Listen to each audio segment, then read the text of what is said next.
This is OS, you're listening to the BBC World Service. Kerry Allen has come to sit with us at our desk in the BBC's newsroom here in London, BBC Monitoring's China media analyst. And Kerry, you send us some stories from China every day, and the first one on your list today, a shocking story actually, media outlets sharing footage of an attack on a woman. What can you tell us?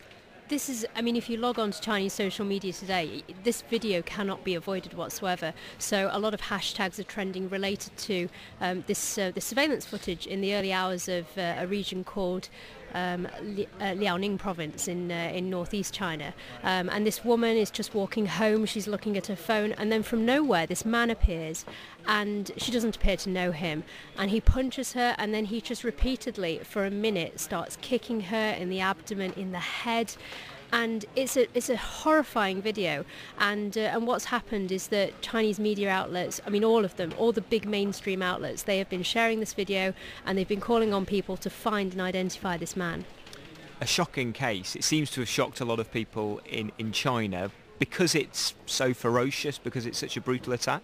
Yes, and it's been a while since I've seen a video like this, because occasionally there are these videos that just appear in China. Normally they're related to assault, somebody being on the subway and a man touching them up or something.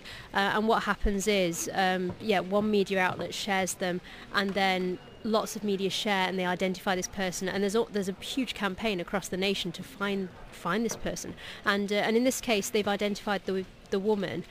So she's her surname's Wu, and she's in her 20s. She's being treated in hospital, but the man has still not been found. So media are calling on further action, more people sharing this and trying to identify who this man is. Have the authorities said anything?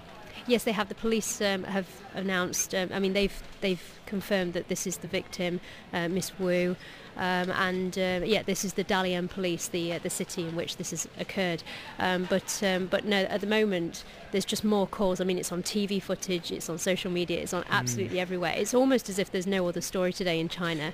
Do the police encourage people on social media and engage with them when there's a story like this? They do, very, very much so. And it can be quite rare, because China doesn't like to make people feel afraid. There's this idea in Chinese social media of positive energy. So normally what will happen is, for example, if there's a terrorist attack, you'll normally learn afterwards when somebody's been caught. So, because it's a big country, 1.4 billion people don't want to be afraid that there's somebody out there on the streets who might harm them. In this particular case, that's why cases like this, they tend to be things like sexual assault on subway, or in this instance, a man who just came out from nowhere. But what's happened is just outright social media, find this man. That's what's happening today. Thanks for telling us the story. That is Kerry Allen bringing us, as ever, stories from China here on OS. She is China media analyst with BBC Monitoring, at our table in the middle of the BBC newsroom.